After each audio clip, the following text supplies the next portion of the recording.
1816 வருஷம் செப்டம்பர் மாதம் 11ஆம் தேதி பிரான்ஸ் தேசத்தில் உள்ள ஒரு மருத்துவமனை. அங்கே ஒரு இளம் டாக்டர் கொஞ்ச நாளைக்கு முன்னாடி தான் அந்த ஆஸ்பத்திரியில் புதுசாக வேலைக்கு சேர்ந்துருக்கிறார். அவர் பேர் ரெனே லெனக். அவர் அன்னைக்கு காலையில் அந்த மருத்துவமனையில் அப்படியே ரவுண்ட்ஸ் வந்துக்கிட்டு இருக்கிறார். வார்டில் ஒரு படுக்கையில் ஒரு இளம் பெண் படுத்திருக்கிறார். அந்த பொண்ணுக்கு இருதய நோயாக இருக்கலாம்ங்கிறது மற்ற டாக்டர்கள் சந்தேகம். அந்த காலத்துல எல்லாம் ஒருத்தருடைய இருதய துடிப்பை தெரிஞ்சுக்கணும்னா நோயாளியின் மார்பில் டாக்டர் காதை வச்சு பார்த்து தான் தெரிஞ்சுக்கிறது வழக்கம். ஆனால் இந்த பெண்ணும் இளம் பெண், அந்த டாக்டரும் புதுசாக சேர்ந்துருக்கிறவர். அதனால் பரிசோதனை பண்ண தயங்கினார். கொஞ்ச நேரம் யோசனை பண்ணார். திடீர்னு ஒரு ஞாபகம் வந்தது அவருக்கு. அதாவது அன்றைக்கி விடியற் காலையில் தோட்டத்தில் அப்படி வாக்கிங் போயிட்டு இருந்தப்போ சின்ன பசங்கள்லாம் ஒரு மரக்கட்டையை வச்சு விளையாடிக்கிட்டு இருந்தாங்களாம். அதை இவர் பார்த்துருக்கிறார். அது என்ன விளையாட்டுனா, ஒரு நீளமான மரப்பலகை, அதில் ஒரு முனையில் ஒரு பையன் தன்னுடைய காதை வச்சுக்கிட்டு இருக்கிறான், மறுமுனையில் இன்னொரு பையன் அந்த மரப்பலகையை ஒரு ஆணியால் கீறிக்கிட்டு இருக்கிறான். ஒரு முனையில் ஆணியால் கீறும் பொழுது மறுமுனையில் காதை வச்சிருக்கிற பையனுக்கு அந்த சத்தம் துல்லியமாக கேட்குது. அந்த டாக்டருக்கு காலையில் பார்த்த இந்த விளையாட்டு ஞாபகத்துக்கு வந்துட்டுது. உடனே என்ன பண்ணார் தெரியுமா? ஒரு நீளமான காகிதத்தை எடுத்தார். அதை அப்படியே உருளை மாதிரி உருட்டினார். ஒரு முனையை அந்த நோயாளியின் மார்பில் இடது பக்கம் வச்சார், இன்னொரு முனையில் தன்னுடைய காதை வச்சார். என்ன ஆச்சரியம்! நோயாளியின் மார்பில் நேரடியாக காதை வச்சு கேட்குறத விட துல்லியமாக கேட்டுது இதய துடிப்பு. இதய துடிப்பு மட்டும் இல்லை, மூச்சு இழுத்து விடுறது, திரவ பொருள்களின் அசைவு, எல்லா சத்தமும் தெளிவாக கேட்குது. கிரேக்க மொழியில் ஸ்டெத்தாஸ் அப்படின்னா மார்பு, ஸ்கோப்பின் அப்படின்னா பார்ப்பதுன்னு அர்த்தம். அதனால் டாக்டர் ரெனே லெனக் தான் கண்டுபிடிச்ச கருவிக்கு ஸ்டெத்தஸ்கோப் அப்படின்னு பேர் வச்சார். அவரே முதல் மாடலையும் செஞ்சார். அளவு ரொம்ப பெருசாக இருந்தது, சுலபமாக எடுத்துகிட்டு போகிறது கஷ்டம், அது அவ்வளோ கஷ்டமாக இருந்தது அது. அதனால் அவரே அதை அப்புறம் 2 பிரிவாக தயார் பண்ணார். இது 2 துண்டையும் டாக்டர் தன்னோட கோட்டு பாக்கெட்டில் வச்சுக்கலாம், தேவைப்படுறப்ப எடுத்து ஒன்றா சேர்த்துக்கலாம். இப்படி தான் அவர் ஆரம்பத்தில் பண்ணார். தன்னுடைய இந்த கண்டுபிடிப்பை பற்றி அவர் ஒரு புத்தகம் எழுதினார். நிறைய விற்றுது, புகழும் பணமும் சேர்ந்தது. பணமும் புகழும் சேர்ந்தது மாதிரியே அவருக்கு ஒரு நோயும் சேர்ந்தது. அது என்ன நோயின்னு கண்டுபிடிக்கிறதுக்கும் அவர் கண்டுபிடிச்ச கருவி தான் உபயோகப்பட்டு தான். அவரே அதை கண்டுபிடிச்சார். அவருக்கு வந்திருந்தது காச நோய். 1826 வருஷம் ஆகஸ்ட் மாதம் 13ஆம் தேதி உலகத்தின் முதல் ஸ்டெதஸ்கோப்பை கண்டுபிடிச்ச டாக்டர் ரெனே லெனக் காலமானார். அவர் சாகிறதுக்கு முன்னாடி மரத்தால் செஞ்சு வச்சுருந்த ஸ்டெதஸ்கோப்பை தனக்கு வேண்டியப்பட்ட ஒரு டாக்டர்கிட்ட கொடுத்து, என்னுடைய சொத்துக்கள்லேயே ரொம்ப வசந்தது அப்படின்னு சொன்னாராம். அதுக்கப்புறம் 3 வெள்ளைக்காரங்க சேர்ந்து இந்த கருவியில் சில மாற்றங்களை பண்ணாங்க. ஆனால் 1829 லண்டனில் டாக்டர் நிக்கோலஸுங்கிறவர் ஒரு காதால் இதய துடிப்பை கேட்குறத விட டாக்டர் 2 காதாலையும் கேட்குறது தான் சரியாக இருக்கும் அப்படின்னு ஒரு கருத்தை வெளியிட்டார். அதுக்கப்புறம் ரொம்ப காலம் கழித்து 1852 ஜார்ஜ் காமான் அப்படிங்கிறவர் ரப்பர் டியூபுகளை உபயோகப்படுத்தி 2 காதாலையும் கேட்குற மாதிரி ஒரு புதிய வடிவத்தை அதுக்கு கொடுத்தார். அதுக்கு பிறகு அது படிப்படியாக எவ்வளவோ மாற்றங்கள் இருந்தாலும் ஆரம்பத்தில் டாக்டர் ரெனே லெனக் உருவாக்கின அடிப்படை மாடலை யாரும் மாற்றி அமைக்கலைங்கிறது தான் முக்கியமான விஷயம். நமக்கு தெரிஞ்ச ஒரு ஆஸ்பத்திரி, அதில் ஒரு நோயாளி, காலை நேரத்தில் நர்ஸு அந்த பக்கமாக போயிட்டு இருந்தாங்க. அதை பார்த்துட்டு ஒரு நர்ஸுன்னு கத்துறார். நர்ஸு அவசரமாக ஓடி என்ன விஷயம்னு கேட்டாங்க. சிஸ்டர், இங்கே பாருங்கள், உங்கள் டாக்டரை என் நெஞ்சில் அவர் காதை வச்சு கேட்டுக்கிட்டு இருக்கிறார் அப்படின்னார் நோயாளி. சிஸ்டர் பதட்டப்படாமல், அதனால் என்ன, இந்த டாக்டர் பழமையான விஷயங்களில் ரொம்ப நம்பிக்கை உள்ளவர், அதனால் ஸ்டெதாஸ்கோப்பை உபயோகப்படுத்தாமல் காதை வச்சு கேட்குறார், அது ஒன்றும் தப்பு இல்லை அப்படின்னாங்களாம். ஐயோ, அதுக்காக இல்லை சிஸ்டர், இவர் என் நெஞ்சு மேலே தலையை வச்சது நேற்று ராத்திரி 9 மணி, இப்போ விடிஞ்சு போச்சு, இன்னமும் தலையை எடுக்கவே இல்லை, அதுக்காக தான் சந்தேகப்பட்டு உங்களை கூப்பிட்றேன் அப்படின்னு. அரேபிய நாடு, அங்கே ஒரு ஆட்சி தலைவர், அரேபிய நாட்டு ஆட்சி பொறுப்பை ஏற்றுக்கிட்டவர். அவர் ஆட்சி பொறுப்பை ஏற்றுக்கிட்ட பிறகு ஒரு நாள் ஒரு தெருவில் நடந்து போய்கிட்டு இருந்தார். அவர் தோளில் ஒரு பெரிய துணி மூட்டை, அதை சுமந்துக்கிட்டு கடத்தெருவை நோக்கி அவர் போய்கிட்டு இருக்கிறார். வழியில் அவரை சந்தித்தார் உமர். அவர் கேட்டார், கலீஃபா அவர்களே, எங்கே புறப்பட்டுட்டீங்க அப்படின்னு கேட்டார். கலீஃபான்னா ஆட்சி தலைவர்னு அர்த்தம். இதுக்கு அவர் சொன்னார், நான் துணி வணிகம் செய்கிறவன், அதனால் துணி வியாபாரம் செய்கிறதுக்காக போயிட்டுருக்கிறேன்னார். நீங்கள் இப்போ இந்த நாட்டுக்கு ஆட்சி தலைவர், ஆட்சி பொறுப்பில் இருக்கிறீங்க.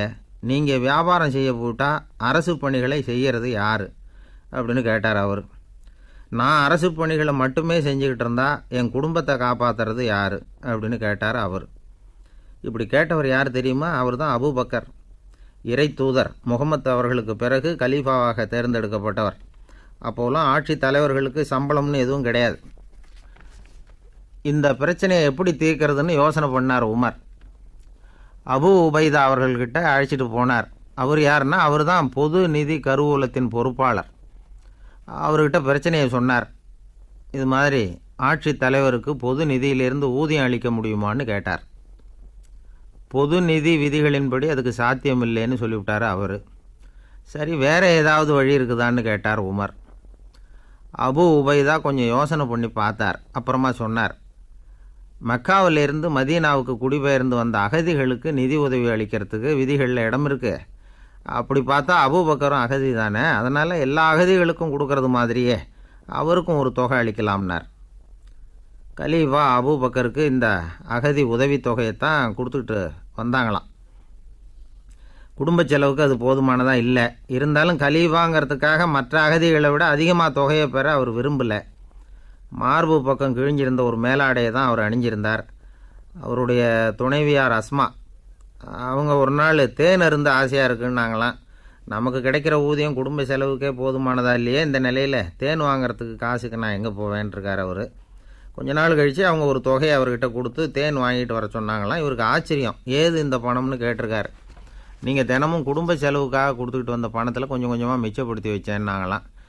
அபூபக்கர் அந்த பணத்தை எடுத்துக்கிட்டு நேராக பொது நிதி கருவூல பொறுப்பாளர்கிட்ட போனார். இந்த பணத்தை பொது நிதியில் சேர்த்துருங்க, இது அதிகப்படியாக எனக்கு தரப்பட்டு வந்த ஊதியம், அடுத்த மாதத்துலேருந்து இந்த தொகையை குறைச்சிங்கன்னு வேறு சொல்லிவிட்டாராம். பசியை தணிக்க தேவையான அளவு உணவு, ஒரு ஜோடி உடை, இதை தவிர கூடுதலாக மக்கள் பொது நிதியிலிருந்து வாங்கிக்கிறதுக்கு என் குடும்பத்தாருக்கு உரிமை இல்லை அப்படின்னு சொல்லி கண்டிப்பாக சொல்லிவிட்டாராம். அவர் வாங்கிட்டு வந்த அந்த குறைந்த ஊதியம் கூட அவர் மனசை உறுத்திக்கிட்டே இருந்தது. கடைசி நேரம் அவர் தம்முடைய மகள் ஆயிஷா அவர்களை அழைச்சார். மகளே, இதுவரைக்கும் பொது நிதியிலிருந்து நான் வாங்கிட்டு வந்த தொகை என்னுடைய இதயத்தில் பாரமாக அழுத்திக்கிட்டு இருக்கு. என் தோட்டத்தை விற்று அதில் வர்ற பணத்திலேருந்து நான் இதுவரைக்கும் வாங்கிட்டு வந்த ஊதிய தொகையை கணக்கு போட்டு பொது நிதியில் சேர்த்துவிடு அப்படின்னாராம். பதவி ஏற்கிறதுக்கு முன்னாடி தன்கிட்ட இருந்ததை விட இப்போ கூடுதலாக என்ன சொத்து இருக்குன்னு பார்த்துருக்கார். ஒரு ஒட்டகம், ஒரு கோப்பை, ஒரு பணியாள். இதையும் அடுத்தபடியாக கலீஃபாவா வர்றவர்கிட்ட ஒப்படைச்சிருங்க அப்படின்னு விட்டாராம். அதே மாதிரி அடுத்து வந்த உமர்கிட்ட ஒப்படைச்சாங்க. அப்போ உமர் சொன்னாராம், அபூபக்கரே, இந்த முன்மாதிரியால் உங்களுக்கு பிறகு இந்த ஆட்சி பொறுப்பை ஏற்கிறவர்களை பெரும் நெருக்கடிக்கு ஆளாகி விட்டீங்க அப்படின்னு சொல்லி ரொம்ப கண் கலங்கினாராம். கடைசியாக அபூபக்கர் தன்னுடைய குடும்பத்தாருக்கு விட்டு சென்ற சொத்து ஒரு படுக்கை விரிப்பு, ஒரு போர்வை, அவ்வளவுதான். இது சிந்திக்க வேண்டிய ஒரு செய்தி. ஒரு ஊரில் ஒரு மன்னர் இருந்தாராம். அமைச்சர் அவர்கிட்ட சொன்னாராம், மன்னா, நம்ம ராஜ்யத்தில் இனிமே லஞ்ச ஊழலே இருக்காதுன்னாராம். ஆஹா, அப்படின்னா ஊழல் பேர் வழிகளையெல்லாம் நாடு கடத்தியாச்சா அப்படின்னு கேட்டிருக்காரு மன்னர். இதுக்கு அவர், அப்படி இல்லைங்க, இனிமேல் கொடுக்கறதுக்கு ஜனங்கள்கிட்ட பணமே இல்லை. இந்த உலகத்தில் எல்லாருக்கும் மகிழ்ச்சி தரக்கூடிய ஒரு பொருள் எது? இது ஒரு முக்கியமான கேள்வி. இந்த கேள்விக்கு பொருத்தமான ஒரு பதிலை உங்களால் சொல்ல முடியுமா? அதாவது கொஞ்சம் யோசித்து பார்த்தா பணம்னு சொல்லலாமா? இப்போ கையில் காசு இல்லாதவங்ககிட்ட ஒரு 10 ரூபாயை கொடுத்தா அது அவனுக்கு சந்தோஷத்தை கொடுக்கும். ஏற்கனவே வருமான வரி பிரச்சனையில் சிக்கி இருக்கிறவர்கிட்ட இன்னும் கொஞ்சம் பணம் இந்தாங்கன்னு சொல்லி கொடுத்தோம்னா அது அவருக்கு சங்கடத்தை தான் கொடுக்கும். அதனால் அந்த கேள்விக்கு பணங்கிறது பொருத்தமான பதிலாக இருக்க முடியாது. கேள்வி என்னென்னா, இந்த உலகத்தில் எல்லாருக்கும் மகிழ்ச்சி தரக்கூடிய ஒரு பொருள் எது? சரி, இனிப்புன்னு சொல்லலாமா? ஏன்னா எல்லாருக்கும் இனிக்க தானே செய்யும். அதுலேயும் ஒரு சிக்கல் இருக்குது. சர்க்கரை வியாதிக்காரங்களுக்கு அது என்ன சந்தோஷத்தையாக கொடுக்கும்? ஆக எல்லாருக்கும் வேறுபாடு எதுவும் இல்லாமல் மகிழ்ச்சியை கொடுக்கக்கூடியது வேறு ஏதோ ஒன்று இருக்குது. அது என்னன்னு கண்டுபிடிக்கணும். அதுதான் இன்றைக்கி தகவல். இப்போ அதை கண்டுபிடிக்கணும்னா இந்த கதையை கேட்கணும். அது என்ன கதைன்னா, ஒரு ஊரில் ஒரு ராஜா இருந்தார். அவருக்கும் இதே சந்தேகம் வந்துட்டுது. அதாவது எல்லாருக்கும் இன்பம் தரக்கூடிய பொருள் எது அப்படின்னு. இதுக்கு பதில் தெரிஞ்சுக்கிறதுக்கு ஆசைப்பட்டார். சரி, அதுக்கு என்ன செய்யலாம்னு யோசனை பண்ணார். நாட்டு மக்களுக்கு பகிரங்கமாக ஒரு அறிவிப்பு கொடுத்தார். நம்ம நாட்டு மக்கள் இன்பம் தரக்கூடிய பொருள் எதுன்னு நினைக்கிறாங்களோ அதை கொண்டுக்கிட்டு வந்து அரண்மனையில் உள்ள கண்காட்சி மண்டபத்தில் வைக்கலாம். அப்படி அவங்க வைக்கிற பொருள்களில் எது எல்லாருக்கும் இன்பம் தரக்கூடியதாக இருக்குமோ அதை வச்சவருக்கு 1000 பொற்காசுகள் பரிசு அப்படின்னு அறிவிப்பு கொடுத்துட்டார். ஜனங்கள் இந்த அறிவிப்பை கேட்டாங்க. அதுக்கப்புறம் சும்மா இருப்பாங்களா? 1000 பொற்காசுன்னா சும்மாவா? அவங்க கையில் என்னென்ன கிடைச்சதோ அதையெல்லாம் கொண்டாந்து அரண்மனை காட்சி மண்டபத்தில் வச்சுட்டாங்க. அதுக்கப்புறமா ராஜா அங்கே வந்தார். ஒவ்வொன்றா பார்த்துக்கிட்டே வந்தார். முதல்ல ஒரு குயில் இருந்தது, இனிமையாக பாடக்கூடிய குயில். இந்த குயிலோட இன்னிசை எல்லாருக்கும் இன்பம் தரக்கூடியது தான். இருந்தாலும் காது கேட்காதவங்களுக்கு இந்த இசை எப்படி இன்பம் தர முடியும்? அதனால் இது சரியில்லைன்னு விட்டார். அடுத்தபடியாக போனார். அங்கே என்ன வச்சுருக்குறாங்கன்னு பார்த்தா ஒரு அழகான மயில் அங்கே தோகை விரித்து ஆடிக்கிட்டு இருக்குது. இந்த மயிலோட ஆட்டம் மனசுக்கு இன்பம் தரக்கூடியது தான். இருந்தாலும் பார்வை இல்லாதவங்க இந்த ஆட்டத்தை பார்த்து ரசிக்க முடியுமா? முடியாது. அதனால் இதுவும் சரியில்லை அப்படின்னு சொல்லிவிட்டார். அதுக்கு அடுத்தபடியாக போனார். பல வகையான இனிப்பு பண்டங்களை வச்சுருந்தாங்க. பார்த்தார், வயசானவங்களுக்கும் நோயாளிகளுக்கும் இது இன்பம் தராது, துன்பம்தான் கொடுக்கும் அப்படின்னார். இப்படி ஒவ்வொன்றா பார்த்துக்கிட்டே போகிறார். அழகான மலர்கள், கனிகள், ஓவியங்கள் எதுவுமே பொருத்தமாக தெரியல. சகல பேருக்கும் இன்பம் தரக்கூடிய வகையில் எதுவும் இல்லை. கடைசியாக வந்தார். அங்கே ஒரு களிமண் பொம்மை இருந்தது. அது என்ன பொம்மை தெரியுமா? பசியால் வாடி இருக்கிற ஒருத்தருக்கு ஒரு அம்மா இனிமையாக பேசிக்கிட்டு சோறு போடுறது மாதிரி அந்த பொம்மையை செஞ்சுருந்தாங்க. அதுக்கு கீழே அன்பு அப்படின்னு எழுதியிருந்துதான். ராஜா பளிச்சுன்னு ஒரு முடிவுக்கு வந்தார். அந்த பொம்மையை செஞ்ச சிற்பியை வரவழைச்சார், பரிசு கொடுத்தார். அன்பு ஒன்று தான் எல்லாருக்கும் இன்பம் அளிக்கக்கூடிய பொருள். காது கேட்காதவங்களும் அதை கேட்க முடியும், பார்வை இல்லாதவங்களும் அதை பார்க்க முடியும், குழந்தைகளும் அதை உணர முடியும் அப்படின்னு அதுக்கு விளக்கம் கொடுத்தார் அந்த மன்னர். இந்த உலகத்தில் எல்லாருக்கும் மகிழ்ச்சி தரக்கூடிய ஒரு பொருள் அன்பு தான். அதை புரிஞ்சுக்கிட்டு தான் சில கணவன்மார்கள் மனைவி பேரில் ரொம்ப அன்பை காட்டிக்கிறது வழக்கம். ஒரு வீட்டு வாசப்படி பக்கமாக மழைக்கு ஒதுங்கினார் ஒருத்தர். மழை தூரிக்கிட்டு இருந்தது, இருட்டு நேரம். அந்த வீட்டில் இருந்தவர், இன்றைக்கி ராத்திரி வேணும்னா இங்கேயே தங்கிட்டு காலையில் போங்க அப்படின்னார். உடனே இவர் சொன்னார், ரொம்ப நன்றிங்க, ஒரு 10 நிமிஷத்தில் இதை வந்துவிடுறேன் அப்படின்னு சொல்லிவிட்டு எங்கேயோ ஓடினார். 10 நிமிஷம் கழித்து திரும்பி வந்தார். ஆமாம், எங்கே போயிட்டு வந்தீங்கன்னு கேட்டார் வீட்டில் இருந்தவர். நேராக எங்கள் வீட்டுக்கு போய் மனைவிக்கிட்ட இன்றைக்கி ராத்திரி இங்கேயே தங்கிக்கிறேன்னு சொல்லிவிட்டு வந்துவிட்டேன் அப்படின்னார் அவர். அன்பில் இது ஒரு ரகம். ஆசைப்படுறதில் தப்பு இல்லை, ஆனால் அந்த ஆசை தேவைக்கு தகுந்த மாதிரி இருக்கணும். தேவைக்கு மீறிய ஆசைகள் இருக்குது பாருங்கள், அது தேவையில்லை. இந்த கருத்தை வலியுறுத்தது மாதிரி ஒரு கதை உண்டு. தேவேந்திரனுக்கு திடீர்னு வீடு கட்டணும்னு ஒரு ஆசை வந்துதான். வீடுன்னா நாம் கட்டுற மாதிரி இல்லை. தேவேந்திரன் வீடுன்னா சும்மாவா? ஒரு பிரம்மாண்டமான அரண்மனை கட்டணும். அது மாதிரி இந்த 3 லோகத்துலேயும் ஒரு அரண்மனை கிடையாது அப்படின்னு எல்லாரும் சொல்லணும். இது அவனோட ஆசை. உடனே தேவ தச்சரான விஸ்வகர்மாவை கூப்பிட்டான், உத்தரவு போட்டான். விஸ்வகர்மா தன்னுடைய உதவியாளர்களை எல்லாம் கூப்பிட்டு ஒன்றா சேர்த்துக்கிட்டார். படாத பாடுபட்டு ஒரு பெரிய அரண்மனையை கட்டி முடித்தார்.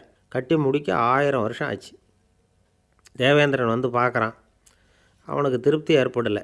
என்னுடைய அந்தஸ்துக்கு இது ரொம்ப சாதாரணமான கட்டிடம், இதை விட இன்னும் பெருசாக கட்டு அப்படின்னா. தேவ தச்சர் திணறி போயிட்டார். அவரால் அதுக்கு மேலே எதுவும் செய்ய முடியல. என்ன பண்ணுறதுன்னு யோசனை பண்ணார். நேராக நாரதர் காலில் போய் விழுந்தார். நீங்கள் தான் என்னை இந்த பிரச்சனையிலேருந்து காப்பாற்றணும்னார். நாரதர் யோசனை பண்ணார். சரி, கவலைப்படாதேன்னார். நேராக இந்திரன்கிட்ட போனார். இந்திரன் நாரதரை பார்த்த உடனே வாங்கன்னு கூட்டிகிட்டு போய் அரண்மனையை காட்டினான். இது மாதிரி ஒரு அரண்மனையை நீங்கள் வேறு எங்கேயாவது பார்த்துருக்குறீங்களா அப்படின்னு ரொம்ப பெருமையாக கேட்டான். நான் பார்த்ததில்லை, ஆனால் என்னை விட வயசில் மூத்தவர் மகரிஷி லோமேசர், அவர் ஒரு வேளை பார்த்துருக்கிறாரோ என்னமோ அப்படின்னார். உடனே அவரை மனசில் நினச்சி தியானம் பண்ணினார். அடுத்த கணம் லோமேசர் அங்கே வந்தார். இடையில் ஒரு சின்ன துண்டு, கையில் ஒரு கமண்டலம், தலையில் ஒரு பாய், அவ்வளவுதான் அவர்கிட்ட இருந்தது. எதுக்காக தலையில் எந்த பாய் அப்படின்னு கேட்டான் இந்திரன். என்ன மாதிரி அற்ப ஆயுள் உள்ள ஒரு ஜீவன் தனியாக வீடு கட்டிக்கிட்டு திண்டாடணுமா? இந்த பாய் தான் ஒரு வீடு மாதிரி எனக்கு நிழல் கொடுக்குது அப்படின்னார் அவர். என்னது, உங்களுக்கு அவ்வளவு கொஞ்சமான ஆயுளா அப்படின்னு ஆச்சரியத்தோடு கேட்டான் இந்திரன். ஆமாம், இதை பாரு, என்னுடைய மார்பில் ஒரு பொற்காசு அளவுக்கு ரோமம் உதிர்ந்துட்டுது. எப்போ என் உடம்புல உள்ள எல்லா ரோமமும் உதிர்ந்துருமோ அப்போ என்னுடைய ஆயுள் முடியும் அப்படின்னார். எப்போ அந்த ரோமங்கள் பூரா உதிரும்னு கேட்டான் இவன். ஒரு பிரம்மா மறைஞ்சதும் ஒரு ரோமம் உதிரும். என் உடம்புல உள்ள ரோமங்களின் எண்ணிக்கை எவ்வளவோ அவ்வளவு பிரம்மாக்கள் தோன்றி அவங்க ஆயுள் முடியும் பொழுது என் உடம்புல உள்ள ரோமங்கள் பூரா உதிரும் அப்படின்னார். அப்படின்னா ஒரு பிரம்மாவோட ஆயுள் எவ்வளவு காலம்னு கேட்டான். ஒரு பிரம்மாவுக்கு 100 தேவ வருஷம். ஒவ்வொரு தேவ வருஷத்துக்கும் 365 தேவ நாள். ஒவ்வொரு தேவ நாள்லேயும் ஒன்றை மாதிரி 14 இந்திரர்கள் தோன்றி மறைகிறாங்க அப்படின்னு மகரிஷி லோமேசர் சொல்கிறார். இதை கேட்டதும் இந்திரன் ஆடி போயிட்டான். அவ்வளவு ஆயுள் உள்ள இவரே அற்ப ஆயுள்னு சொல்கிறார். நான் என்னுடைய ஆயுளை பெருசாக நினச்சிக்கிட்டு பிரம்மாண்டமான அரண்மனை கட்டணும்னு ஆசைப்படுறேனே அப்படின்னு நினச்சான். எனக்கு வீடு கட்டின வரைக்கும் போதும்னு விட்டான். அதனால் நாமெல்லாம் நம்முடைய தேவைக்கு தகுந்த மாதிரி ஆசைப்படுறது தான் நியாயம். ஆனால் அப்படியே நடந்துக்கிறோம். மனுஷன் கடவுளையே ஏமாற்றி காசு வாங்கிறதுக்குள்ள ஆசைப்படுறான். ஒருத்தன் கடவுளை நினச்சி தவம் இருந்தான். கடவுள் நேரில் வந்தார். தேவலோகத்தில் ரூபாய்க்கெல்லாம் என்ன மதிப்புன்னு கேட்டான். அங்கெல்லாம் ரூபாய்ங்கிறது உங்கள் பணத்தில் 1 கோடி ரூபாய்க்கு சமம். அதாவது தேவலோகத்தில் 1 ரூபான்னா இங்கே 1 கோடி ரூபா. அது மாதிரி எங்களுக்கு ஒரு நாளுங்கிறது உங்கள் கணக்கில் 1 கோடி வருஷத்துக்கு சமம் அப்படின்னார் கடவுள். அப்படின்னா எனக்கு நீங்கள் அதிகமாக எதுவும் தர வேணாம், உங்கள் கணக்குப்படி ஒரே 1 ரூபா கொடுங்க, அது போதும்னா இவன் ரொம்ப சாமர்த்தியமாக. கடவுள் யோசனை பண்ணார். அது ஒன்றும் கஷ்டம் இல்லை, 1 ரூபா தானே கேட்குற, கொடுத்துட்றேன். ஆனால் இப்போ வரும்பொழுது நான் எடுத்துக்கிட்டு வரல, எங்கள் கணக்குப்படியே 1 நாள் பொறுத்துக்க பணத்தோடு வந்துடுறேன் அப்படின்னு சொல்லிவிட்டு பறந்து போயிட்டார். ஒரு நாள் ஒரு தகப்பனார் தன்னுடைய பிள்ளையை அழைச்சிட்டு வந்தார். சார், இவன் சரியாக படிக்க மாட்டேங்கிறான், பெரியவங்களை மதிக்க மாட்டேங்கிறான், நீங்கள் கொஞ்ச நாள் இவனுக்கு குருவாக இருந்து நல்ல விஷயங்களை சொல்லி கொடுத்தா தேவையில்லைன்னார். பெரியவங்களையும் மதிக்காதவன் எப்படி என்ன மதிக்க போகிறான் அப்படிங்கிறது நமக்கு யோசனை வரும் இல்லையா? வேணாங்க, என்னை விட்டுருங்க அப்படின்னோம். அவர் விட மாட்டேன்னு விட்டார். இல்லைன்னா அவரே சிஷ்யன் ஆகிடுவார் போல இருந்தது. சரி, வேறு வழி இல்லாமல் அந்த பையனையே என்னுடைய சீடனை ஏற்றுக்கிட்டு உபதேசமெல்லாம் பண்ண ஆரம்பித்தோம். அதாவது குரு பக்தின்னா அது எப்படி இருக்கணுங்கிறத பற்றி சொல்லி கொடுத்தோம் அவனுக்கு. சதமகர் அப்படின்னு ஒரு குரு இருந்தார். அவருக்கு ஒரு சீடன். அவன் பேர் துளசி சைதன்யன். நைஷ்டிக பிரம்மச்சாரி. தன்னுடைய குருவுக்கு எந்த நேரத்தில் எது தேவைங்கிறத புரிஞ்சுக்கிட்டு சேவை செய்கிறவன். ஆனால் இவனை பற்றி மற்ற சீடர்களுக்கு பொறாமை வந்துட்டுது. இவன் மட்டும் இப்படி இருக்கானேன்னு உடனே குருக்கிட்ட போய் கோல் மூட்டினாங்க. அவன் சரியில்லை, அவன் நடந்துக்கிறது சரியில்லை, அப்படி இப்படின்னு எதையாவது சொல்லி. இருந்தாலும் இதையெல்லாம் அந்த குரு நம்பலை. அவருக்கு தெரியும் யார் யார் எப்படின்னு. துளசி சைதன்யன் பெருமையை மற்ற சீடர்களுக்கு உணர்த்தணும் அப்படின்னு நினச்சார். அதுக்கு ஒரு வழி பண்ணார். ஒரு நாள் சீடர்களை எல்லாம் கூப்பிட்டுக்கிட்டு ஒரு காட்டு வழியாக போய்கிட்டு இருந்தார். அங்கே ஒரு பெரிய மலை அருவி கொட்டிக்கிட்டு இருந்தது. குரு சீடர்கள் பக்கம் திரும்பினார். இந்த மலையின் மேலே இருந்து அந்த படுபாதாளத்தில் குதிக்கிறதுக்கு உங்களில் யார் தயார் அப்படின்னு கேட்டார். ஒரு சீடனும் ஆய திறக்கலை, ஒதுங்கி நின்றுக்கிட்டாங்க. பின்னாடி மூட்டை முடிச்சோடு வந்துக்கிட்டு இருந்தான் துளசி சைதன்யன். அவனை பார்த்தார். தப்பாருப்பா, நீ மேலே இருந்து அந்த அருவியில் குதி அப்படின்னார். அப்படியே செய்கிறேன் சுவாமின்னா ஓடி போய் பொத்துன்னு குதிச்சுட்டான். அடுத்த கணமே குருநாதர் தன்னுடைய யோக சக்தியால் பறந்து போய் அவன் கீழே விழுந்துடாமல் தாங்கி பிடிச்சி கொண்டுக்கிட்டு வந்துட்டார். மற்ற சீடர்களுக்கெல்லாம் ஒரு மாதிரி ஆயிட்டுது. அடுத்தபடியாக என்ன பண்ணலாம்னு யோசித்தாங்க இவனை மாட்டி விடுறதுக்கு. ஒரு நாள் வெத்தலை அடிக்கிற ஒரு சின்ன உரலையும் உலக்கையையும் எடுத்து ஒளிய வச்சுட்டாங்க. சதமகர் சன்னியாசி இல்லை, அவர் வெத்தலை போடுவார். பல்லு சரியில்லை, அதனால் இடித்து தான் வெத்தலையை போடணும். திடீர்னு வெத்தலை பாக்கு கேட்டார். வழக்கமாக உரலில் இடித்து தர்றது தான் துளசியின் பழக்கம். உரலை தேடினா கிடைக்கல, என்ன பண்ணுறது? குரு கேட்டுவிட்டாரே, குரு சேவை தானே முக்கியம். என்ன பண்ணால் வெத்தலை பாக்க தன்னுடைய வாயில் போட்டு முன்னும் அதை எடுத்து அவர்கிட்ட கொடுத்துட்டான்.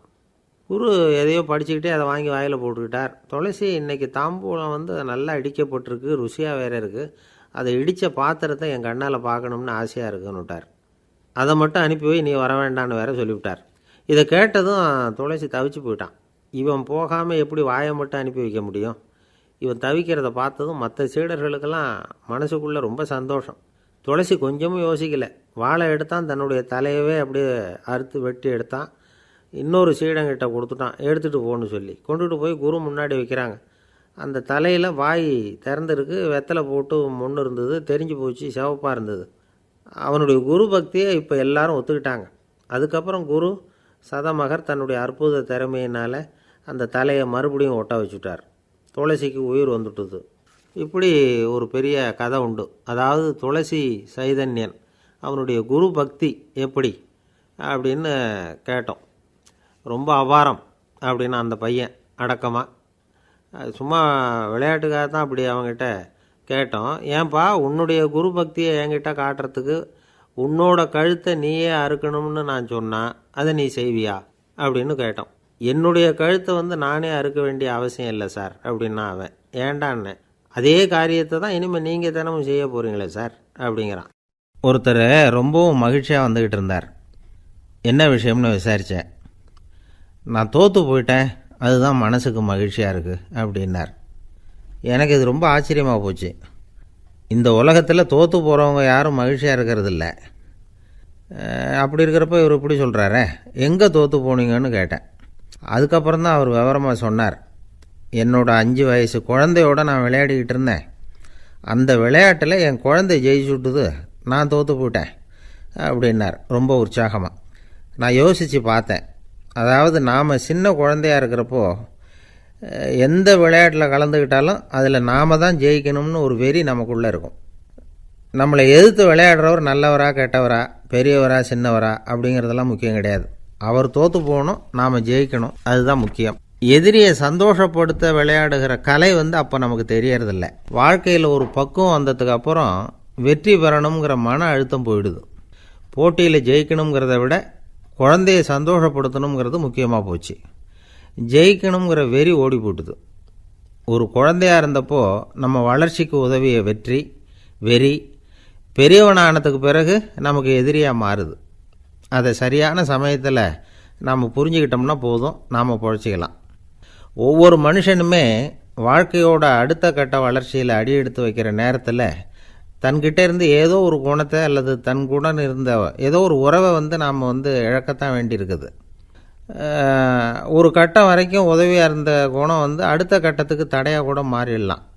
இந்த பரிமாண மாற்றத்துக்கு உள்ளாகிற ஒவ்வொருத்தரும் பிரத்யட்சமாக இதை உணர்றாங்க. ஆனால் பல பேர் எப்படின்னா பழசை திறந்துவிட்டு புதிய கொள்கைகளை உருவாக்கிக்கிறதுக்கு இஷ்டம் இல்லாமல் இருந்துடுறாங்க, அல்லது அப்படி செய்ய முடியாமல் தவிக்கிறாங்க. இதையெல்லாம் மீறி அந்த பழசை திறந்துட்டா அதை இழந்ததால் உண்டாகிற மன அழுத்தம் சில காலத்துக்கு வருத்திக்கிட்டு தான் இருக்கும், வேறு வழி இல்லை.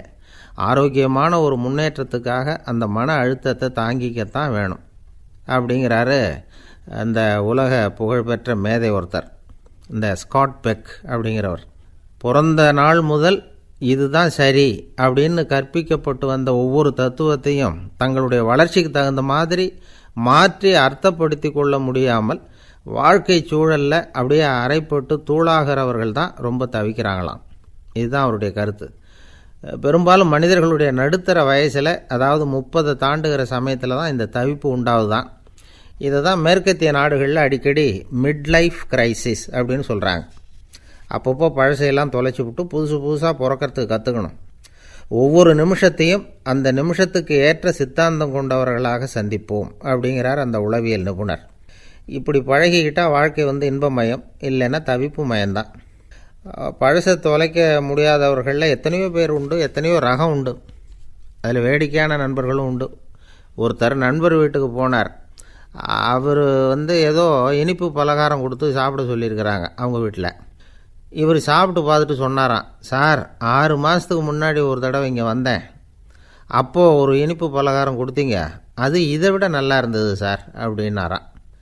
அப்போ செஞ்ச அதே இனிப்பு பலகாரம் தான் சார் இதுவும் அப்படின்னாராம் அவர். இயேசுநாதர்கிட்ட ஒருத்தர் கேட்டாராம், இயேசுவே என்னை எவ்வளவு நேசிக்கிறீர்கள் அப்படின்னு. அவர் தன்னுடைய 2 கைகளையும் அகல விரித்து இவ்வளவு என்று சொல்லி சிலுவையில் உயிர் நீத்தார் அப்படின்னு சொல்லுவாங்க.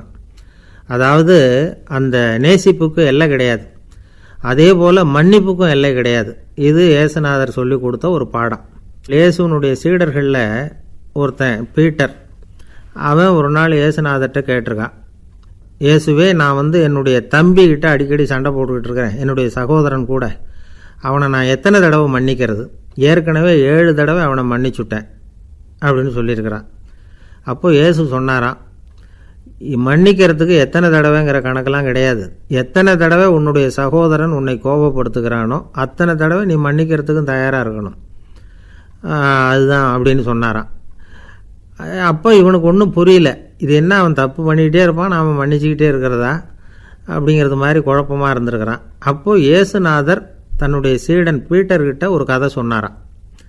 அந்த கதை இன்றைக்கு நாம் எல்லாரும் சிந்தித்து பார்க்க வேண்டிய ஒரு கதை.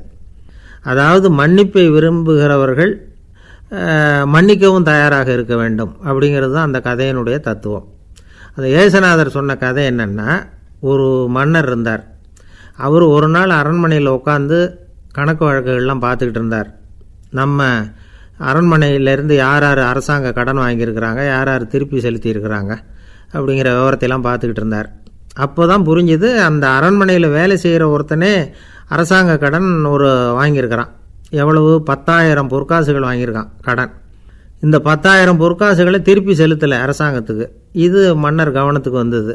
உடனே நம்ம அரண்மனையில் இருக்கிறவனே அரசு கடன் வாங்கி திருப்பி செலுத்தாமல் இருக்கான், அவனை கூப்பிட்டு வாங்கன்னு சொல்லி கூப்பிட்டுட்டு வந்தாங்களாம்.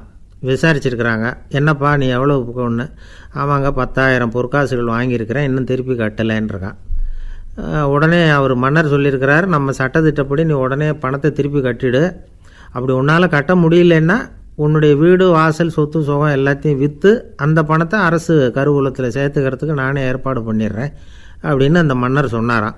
இவன் அப்படியே அதிர்ச்சி ஆகிட்டான். அப்படியே பொத்துன்னு காலில் விழுந்தானா. மன்னா என்னை மன்னிச்சுங்க, என்னால் முடியல, எனக்கு மன்னிப்பு கொடுங்க அப்படின்ட்டுருக்கான். உடனே அவர் எழுந்திரிச்சு, சரி நீ மன்னிப்பு கேட்டுவிட்ட, அதனால் உன்னை மன்னிக்கிறேன், நீ பணம் கட்ட வேண்டாம் அப்படின்னு சொல்லி அந்த மன்னர் அவனை விட்டுட்டாராம். பணத்தையும் தள்ளுபடி பண்ணிட்டார், நீ திருப்பி கட்ட வேண்டான்னு. இவனுக்கு ரொம்ப மகிழ்ச்சி. அதனால் ரொம்ப உல்லாசமாக வந்துக்கிட்டு இருக்கிறான். தெருவில் வந்துக்கிட்டு இருக்கிறப்ப இவங்கிட்ட கடன் வாங்கின ஒருத்தன் எதுக்கு வந்துக்கிட்டு இருக்கான். அவன் இவங்கிட்ட ஒரு 100 பொற்காசுகள் கடன் வாங்கியிருக்கான். அவன் வந்தான். இவன் போய் அவன் சாட்டையாக பிடிச்சிக்கிட்டான், நீ எப்படா என் கடனை திருப்பி கொடுக்க போகிறேன்னு. அவன் இப்போ முடியல, கொஞ்சம் பொறுத்துக்கா, அப்புறம் தரேன் இருக்கான். அதெல்லாம் முடியாது, நீ கொடுத்து தான் ஆகணும் அப்படின்னு இவன் புடிவமாக சொல்கிறான். இப்போ நிலைமையை பாருங்கள், இவன் ஏற்கனவே 10,000 பொற்காசுகள் அரசாங்கத்தில் கடன் வாங்கினா அதுக்கு மன்னிச்சு விட்டுட்டார் இவனை.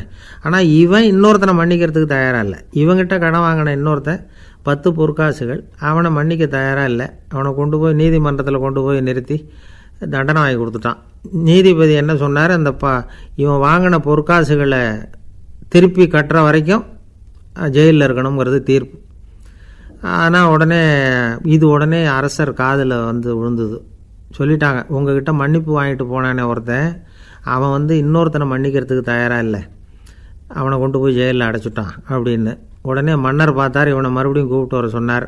தபாரப்பா, நான் உன்னை மன்னிச்சு விட்டேன், ஆனால் நீ இன்னொருத்தனை மன்னிக்கிறதுக்கு தயாராக இல்லை, அதனால் என்னுடைய தீர்ப்பையும் மாற்றுறேன், நீயும் அரசு கடன் தீர்ற வரைக்கும் ஜெயிலில் தான் இருக்கணும் அப்படின்னு சொல்லி ஜெயிலுக்கு அனுப்பிச்சிட்டாராம். இப்படி ஒரு கதையை இயேசுநாதர் தன்னுடைய சீடருக்கு சொன்னதாக ஒரு வரலாறு. அது என்ன, அதிலேருந்து நாம் புரிந்து கொள்ள வேண்டியதுன்னா, நாம் மன்னிக்கப்படணும்னு நாம் விரும்புகிறோம்னா நாம் இன்னொருத்தரை மன்னிக்கிறதுக்கு தயாராக இருக்கணும். அதனால் நாம் இன்னொருத்தரை யாரையும் மன்னிக்க மாட்டோம், ஆனால் என்ன இன்னொருத்தர் மன்னிக்கணும் அப்படிங்கிறது மாதிரி செய்யக்கூடாதுன்னு சொல்லுவாங்க. அது மாதிரி நாம் இப்போ இது தப்பாக புரிஞ்சுக்கிறவங்களும் இருக்கிறாங்க. பாவம் மன்னிப்புங்கிறதுலாம் எதுக்குன்னா, அதாவது மறுபடியும் பாவம் செய்யாமல் இருக்கிறதுக்காக தான். அதான் மன்னிக்கிறாரே அப்படிங்கிறதுக்காக மறுபடியும் பாவம் பண்ணிகிட்டு இருக்கிறது இல்லை. அதான் ஒருத்தர் கேட்டாராம், பாவத்திலேருந்து மன்னிப்பு கிடைக்கணும்னா நீ என்ன செய்யணும் அப்படின்னு கேட்டிருக்கார். அதுக்கு அவன் சொல்லியிருக்கிறான், நான் முதல்ல பாவம் செய்யணும், அப்போ தான் நான் மன்னிப்பு கிடைக்கும் அப்படின்னு நானாம். இப்படிப்பட்டவர்கள் தான் இன்றைக்கி உலகத்தில் அதிகமாக இருக்கிறாங்க. அதனால் இந்த மன்னிப்பின் மகத்துவங்கிறது இயேசுநாதர்கிட்டேருந்து தான் நாம் புரிஞ்சுக்கணும். அந்த இயேசு சொன்ன அந்த மன்னிக்கிற மனோபாவம் இருந்தால் இன்றைக்கி உலகம் பூராவும் அமைதி பூங்காவாக இருக்கும். அதில் ஒன்றும் ஆச்சரியமே இல்லை, அதில் ஒன்றும் சந்தேகமும் இல்லை. அதனால் மன்னிக்கிற மனோபாவத்தை நாம் எல்லாரும் நமக்குள்ளே வளர்த்து கொள்ள வேண்டும் அப்படிங்கிறது தான் நாம் இன்றைக்கு எல்லோரும் சிந்தித்து பார்க்க வேண்டிய ஒரு செய்தி. ஒரு வயசான அம்மா தெரு வழியாக போயிட்டு இருந்தாங்க. அவங்க கையில் எண்ணத்தையோ வச்சுக்கிட்டு அதை அடிக்கடி பார்த்துக்கிட்டே இருந்தாங்க. ஒருத்தன் மெதுவாக அவங்கக்கிட்ட போய் கையில் இருக்கிறது என்ன அப்படின்னு எட்டி பார்த்தா அவங்க கையில் 4 பல் இருந்துதான். இவன் ஆச்சரியமாக அந்த அம்மாவை பார்த்தான். ஏம்மா, உனக்கு என்ன பைத்தியமா, ஏது இந்த பல், இதை என்னத்துக்காக கையில் வச்சுக்கிட்டு அலைஞ்சிக்கிட்டு இருக்கிற அப்படின்னு கேட்டிருக்கான்.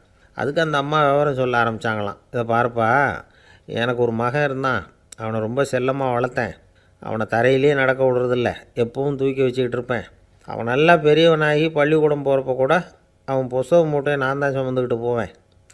பார்க்குறவங்க கூட கேலி பண்ணுவாங்க, ஏம்மா படிக்க போகிறது நீயா உன் பிள்ளையான்னு கேட்பாங்க. அவன் இன்றைக்கி எவ்வளோ பெரிய மனுஷன் ஆகிட்டான், வெளிநாட்டில் பெரிய உத்தியோகத்தில் இருக்கான்.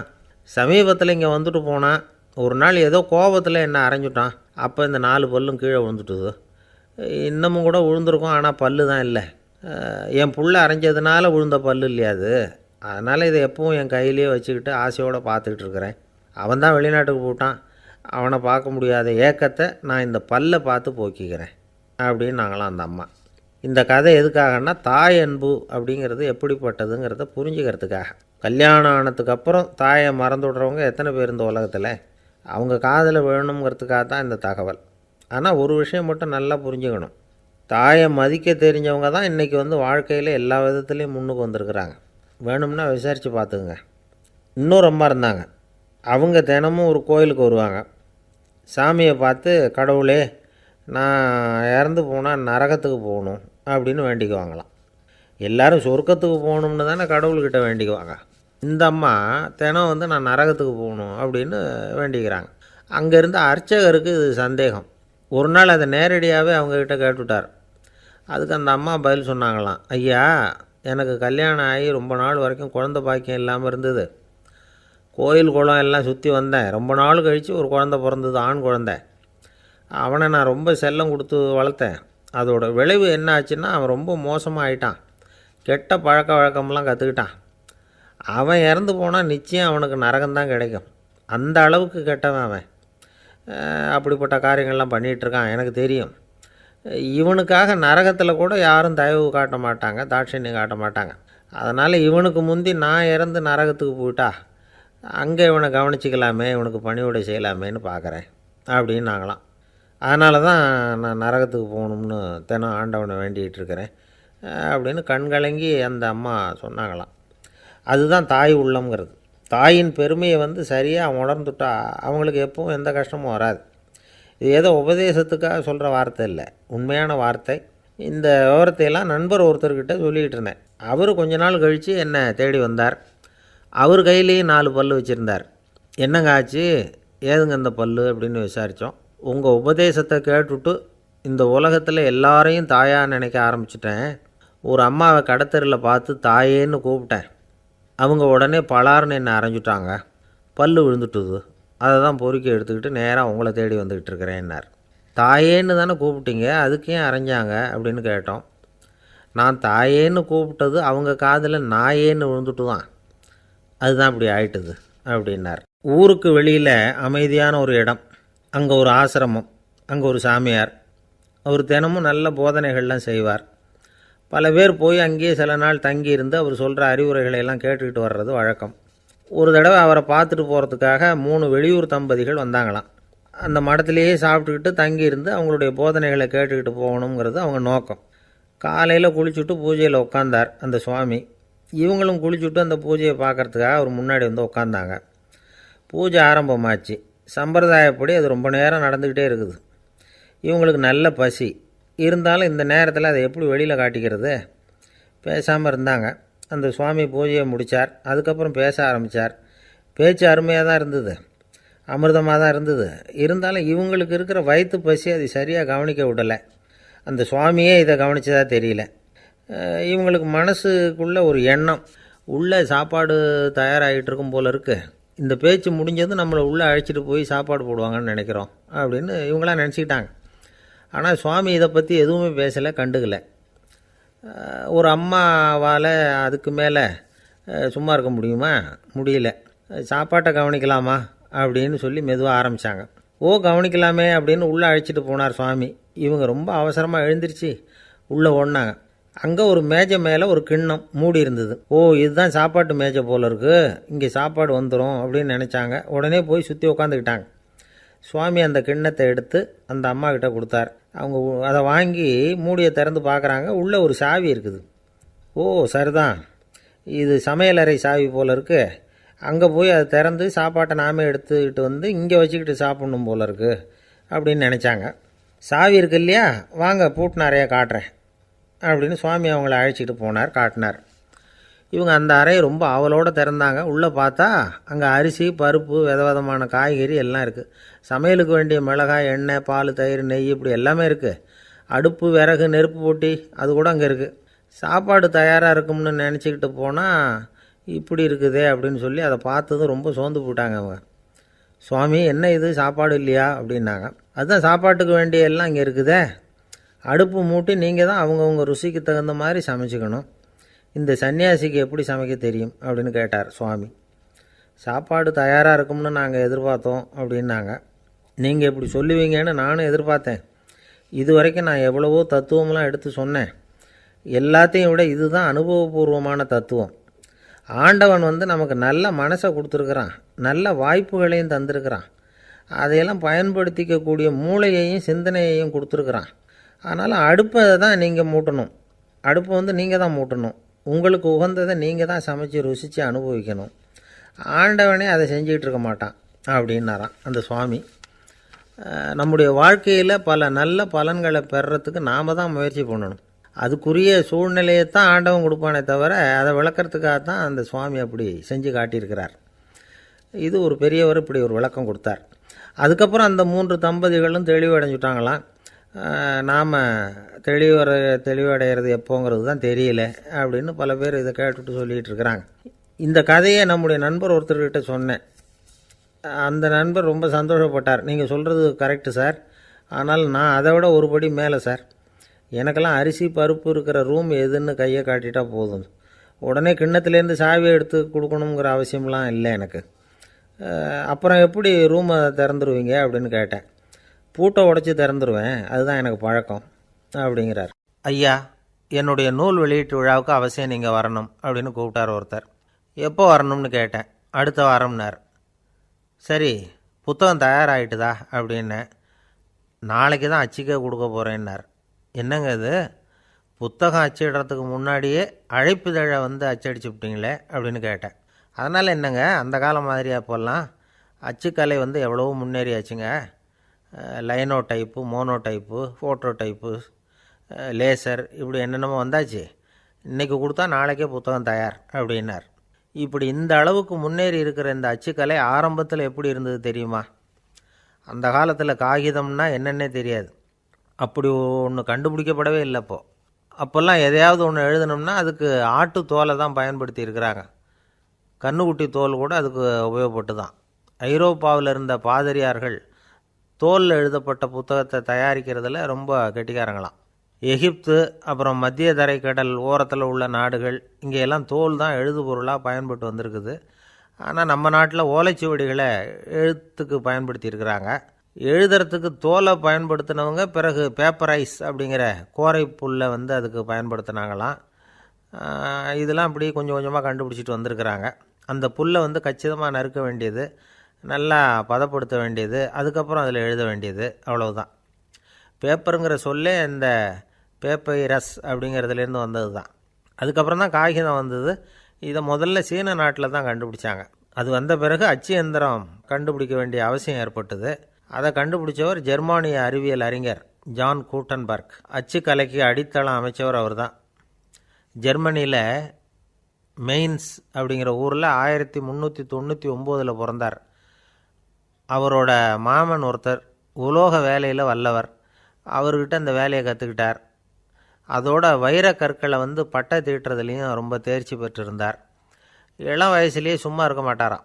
எதை செஞ்சாலும் அதை திறமையாக செய்வாராம். அவர் தான் முதல்ல மர அச்சு எழுத்துக்களை உருவாக்கினார். அது மேலே மை தடவி பிரதிகள் எடுத்தார். அதுக்கப்புறம் உலோக எழுத்துக்கள், முதல்ல காரியம், அப்புறம் இரும்பு, அப்புறம் கலப்பு உலோகம், பிறகு அச்சடிக்கிறதுக்கு எந்திரம் ஒன்றையும் உருவாக்கினார். முதல்ல பைபிள் அச்சடித்தார். 1468 அவர் இறந்து போனார். 16ஆம் நூற்றாண்டில் மேலை நாடுகளிலிருந்து மர எழுத்துக்களை கொண்டுக்கிட்டு தமிழ்நாட்டில் கிறிஸ்தவ நூல்களை அச்சிட்டாங்க. அப்போல்லாம் அச்சகங்கள் போதிய அளவுக்கு இங்கே இல்லை. அதுக்கு என்ன காரணம்னா, இந்தியர்கள் அச்சகங்களை நடத்தக்கூடாது அப்படின்னு சட்டம். 1835 வரைக்கும் அந்த சட்டம் நடைமுறையில் இருந்தது. இந்த நிலைமையில் அங்கேயும் இங்கேயுமா 1-2 அச்சகங்கள் ஆரம்பமாச்சு. 1713 தரங்கம்பாடியில் லூத்தரன் மிஷன் அச்சகம், அதே ஆண்டில் சென்னையில் எஸ்பிசிகே அச்சகம். இது ரெண்டும் தான் இந்தியாவில் முதல்ல தொடங்கப்பட்ட அச்சகங்கள். ஆட்டுத்தோல்லையும் ஓலைச்சுவடியிலையும் எழுதப்பட்ட எழுத்துக்கள் இன்றைக்கி எங்கேயோ போயிடுது. ஆனால் நம்ம ஊரில் எழுத்தாளர்கள் நிலைமை தான் ஒன்றும் சொல்லிக்கிறது மாதிரி இல்லை. நம்ம ஆள் ஒருத்தர் சொன்னார், சார் நான் சொந்தத்தில் ஒரு அச்சாபீஸ் வச்சுருந்தேன், இப்போவும் வச்சுருக்கிறேன். அதனால் என்னுடைய படைப்புகளை புத்தகமாக வெளியிடுறதில் எனக்கு ஒன்றும் கஷ்டம் இல்லை. வருஷத்துக்கு ஒரு புத்தகம் எழுதி வெளியிட்டுருவேன். 15 வருஷமாக இலக்கிய உலகத்துக்கு இப்படி சேவை செஞ்சுக்கிட்டு வர்றேன். ஆனால் இந்த வருஷம்தான் வாசகர்கள் எனக்கு பாராட்டு விழா நடத்தியிருக்கிறாங்க அப்படின்னார். இந்த வருஷம் அப்படி என்ன விசேஷம் அப்படின்னு கேட்டோம். இந்த வருஷம்தான் நான் எந்த புத்தகம் எழுதி வெளியிடாமல் இருந்தேன், அதுக்காகத்தான் எனக்கு இந்த பாராட்டு விழா அப்படின்னார்.